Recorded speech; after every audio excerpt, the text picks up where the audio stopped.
জেরিনের পানের রান্দা খাওন, তুমি একটু টেস্ট করে দেখো যে কেমন হয়েছে। আম্মু, এত সব মজার খাওন কার পানের রানছো? রানছি আমার বড় নাতির পাইনা, ওই আল্লাহ আল্লাহ বরিশাল মেসে থাহে, হেইতে ওর জন্য লই যাম। কি কি রানছো দেখকে লই। এই হচ্ছে চিংড়ি মাছ ভাজা, পোমা মাছ ভাজা, মুরার শালুন আর পাঙ্গাস মাছ দোবা দিয়া। হাই তাক খাওনটা তো একে রইবে, আমিও খামো নাকি কও? ঠিক আছে, খাইস তুই। তো ঠিক আছে, তুমি ওর লগে বাড়িতে বইরে লই এলো। হ্যাঁ ঠিক আছে, বাড়তে আছি। প্রথমে পাঙ্গাস মাছ নেওয়া হইতে আছে, এখন হইছে পোমা মাছ নেওয়ার পালা। বেশি করে লই দেই আম্মু, হ্যাঁ নিয়ম বেশি করে। ফ্রিজে ফ্রিজে রেখে খাইবে আনি। এখন হইছে চিংড়ি মাছ ভাজা, মুরার শালুন দেওয়া হইতে আছে। আমার ভাগ্নিরা আবার সবচেয়ে এই খাওয়ানটা বেশি ভালো পায় না আম্মু?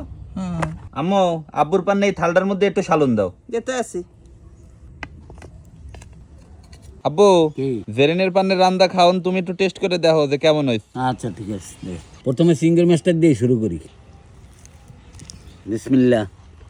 কি আব্বু, চিংড়ি মাছ ভাজা কেমন লাগতে আছে? নাতির লেগে বাজছে না তো ভালোই লাগবে। আপনার টেস্ট কেমন? ভালো ভালো ভালো টেস্ট। চিংড়ি মাছ ভাজার যদি আমি রেটিং দিতে কই 10-এ কত দেব আব্বু? 10-এ 10। এখন পোমা মাছ ভাজা খাম।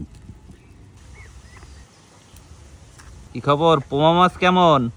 পোমা মাছ ভালো। পোমা মাছ 10-এ কত দেওয়া যায় আব্বু? পোমা মাছে তুমি আসতো। এখন খামো পাঙ্গাস মাছ।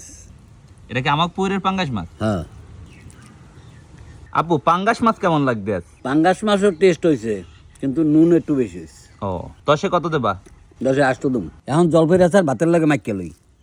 এখন লমো মুরহার গোস্ত।